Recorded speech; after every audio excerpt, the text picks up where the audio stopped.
here in rural South Vietnam that America and her allies met their darkest hour. This tropical land of rice paddies, small villages, and peasant farmers soon turned into a living hell for the GIs as they tried to wage war against a dedicated and determined enemy. To combat America's superior firepower and complete control of the air, the Viet Cong adopted a brilliant strategy.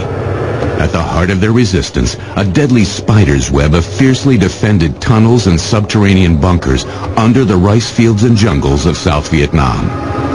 The communist fighters literally lived, ate, and slept under the battlefield. They had hospitals, classrooms, and armament workshops.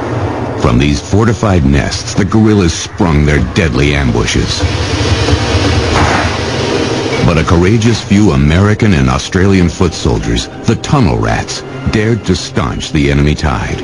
It was their terrifying task to chase the enemy down into their booby-trapped retreat. And you get down in a tunnel and start closing in on you, or you hear noises and you start shooting, and you can get cranked up real easy and lose it completely, and probably make you go insane if you're not careful.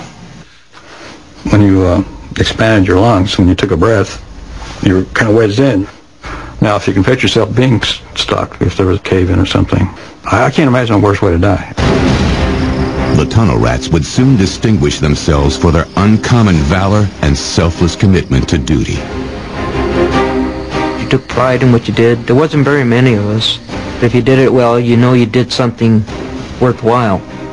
Because whatever you unearthed, whatever you uncovered, whether it be intelligence, maps, we get the edge on the enemy.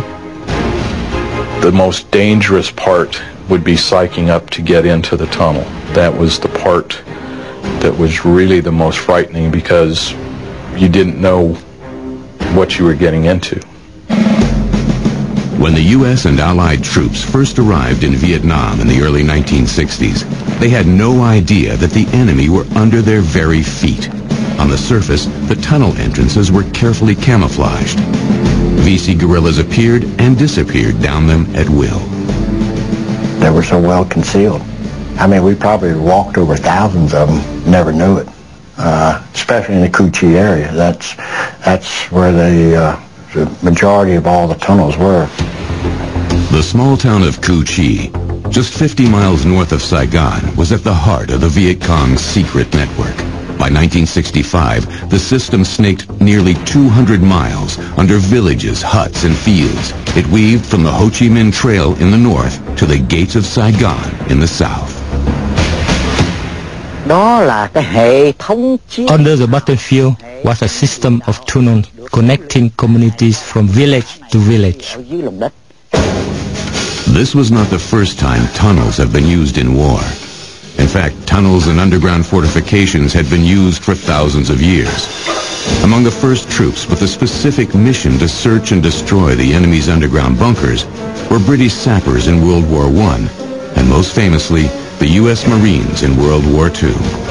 As early as 1943, the Japanese dug confounding subterranean defenses on the coral atolls of the Central Pacific. Penetrating the caves and hidden bunkers on the many islands like Saipan, Peleliu, Iwo Jima, and Okinawa became a challenging and dangerous task for these first U.S. troops to be called tunnel rats. We developed, this took us some time and a little bit of blood, we developed techniques to deal with these things.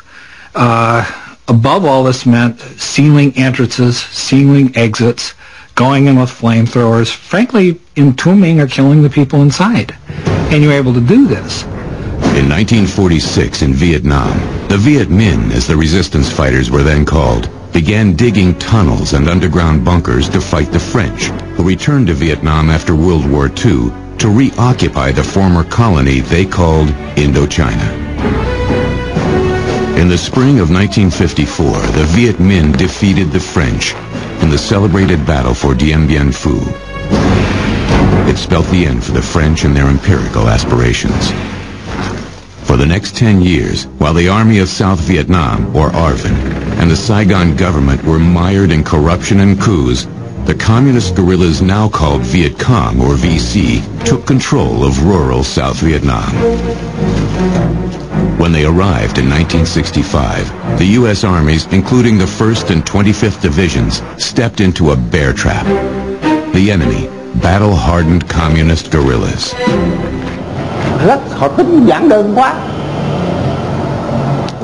The Americans thought they could win the war easily. But in reality, it wasn't that simple. Thì biến cái đau thương đó thành cái sức mạnh căm thù để đánh lại Mỹ cao hơn. When we lost in combat, we do not take it as a loss. It gave us added resolve and strength, which we would take into the next battle. Không có là ngược lại cái đó. From the hidden underground bunkers and spider holes, the Viet Cong guerrillas sprung devastating ambushes and stealthy night attacks that inflicted horrific casualties on American forces. You'd be walking through an area, and you really think there's going to be a bunker over here in this hedgerow, and there may be a sniper up in this tree and that kind of thing. But most of the danger came from walking to an area that was infested with these tunnels and what we call spider holes, just small, maybe this big around, holes that these guys could pop up out of, take a shot, hit a guy in the back, pop back down.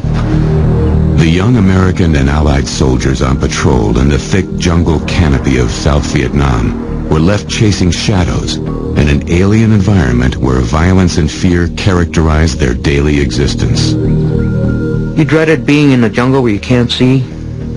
It was scary. There were times there were some jungle parts where even at 12 o'clock noon you'd have to use a flashlight to see because it was that dark. Everybody was the same. Everybody depended on each other. Sure, we got scared as hell sometimes, and sometimes you get so damn scared you couldn't move.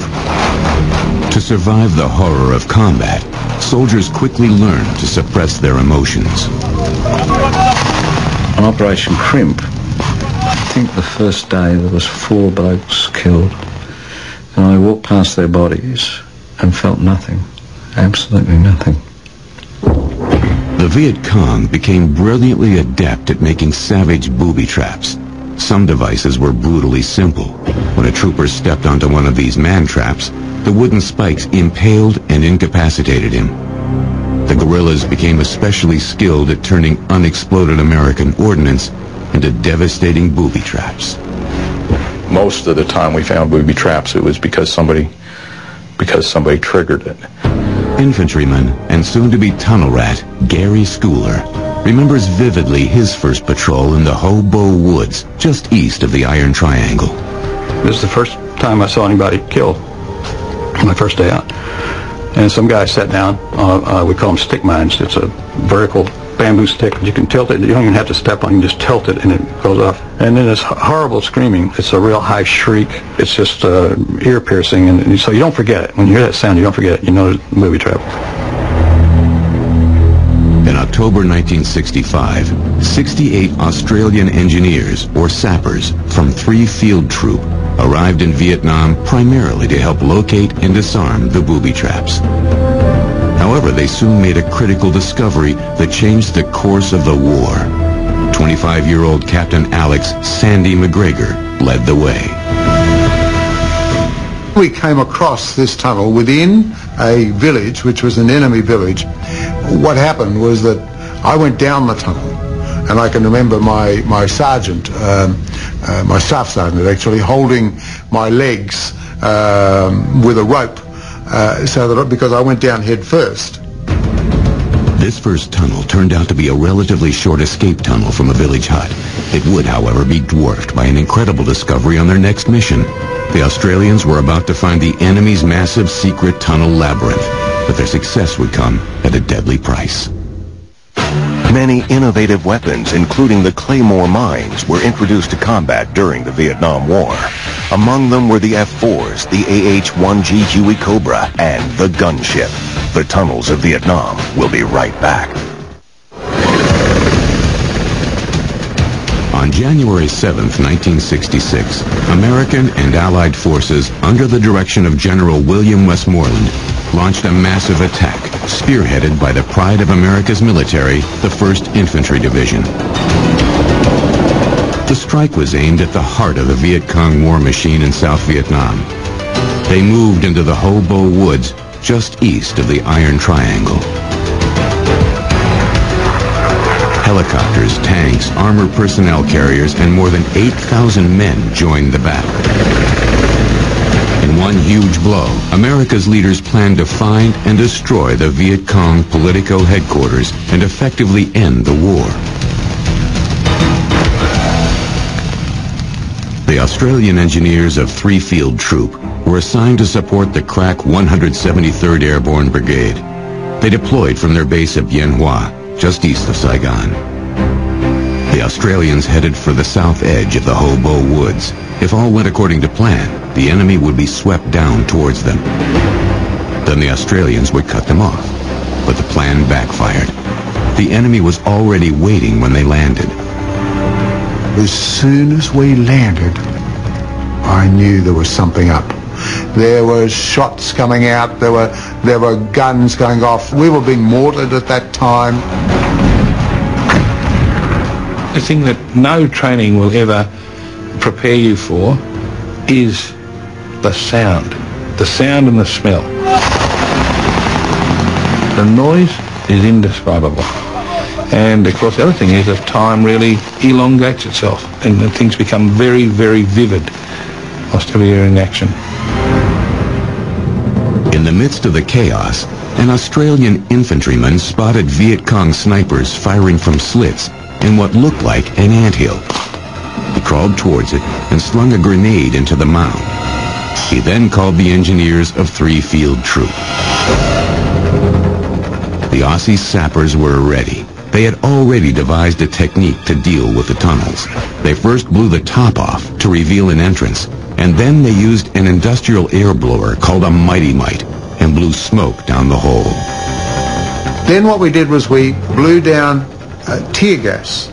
The smoke was to find entrances. The tear gas was to clear the tunnel of enemy as far as we could. And then our boys wearing gas masks, torch in one hand, bayonet in the other, going down the tunnel. The tunnel was empty. They then prepared explosives to destroy it. They skillfully placed the charges to make the maximum impact. The charges that were used were all big. Military demolitions is like that. You make sure that the job's done properly the first time. So the charges were big. Less than a mile away, another tunnel had been found. Aussie sapper Ray Forrester and his partner were sent to investigate. I was scared the whole time. I won't even deny it. And inside it was an eerie silence. You could kind of hear yourself breathing. Yeah, it was just very eerie. It was all slime and on the walls, whatever you touched was slimy, and it just felt like pigs to the slaughter, because you're just rolling around in the mud. While simple tunnels and underground bunkers had been found before, the ones discovered during Operation Crimp were on a massive scale never seen before. They found whole guerrilla encampments underground, bunkers connected by tiny passageways. There were chambers that stored arms and food. They had sleeping quarters and areas to treat the wounded. The tunnel rats found hidden trap doors laced with booby traps that led to even deeper levels and more chambers. They had uncovered the Viet Cong's secret underground fortifications. When General Westmoreland was informed of the find, he ordered all tunnels be searched for men, intelligence, arms, and supplies. Then they were to be destroyed. The tunnel rats, driven by duty and courage, went to work. When they found trapdoors, they took even greater care in case it was armed with a booby trap. You'd use your fingers, you virtually went down and kissed it. That's how close you got, just to make sure that you didn't miss anything. You can't miss anything, so you always just checked and double-checked. On day 2 of Operation Crimp, on January 8, 1966, 3 Field Troop returned to the Hobo Woods and parachuted into a hornet's nest. Incredibly, they landed on a VC tunnel. What they unearthed in it almost changed the course of the war. What we landed on was the headquarters of the Cholon Chardin area. We actually even pulled out the hit list, right, that the Viet Cong had of the senior officers in Saigon, in the order that they were going to be hit. The VC hit list whetted their curiosity.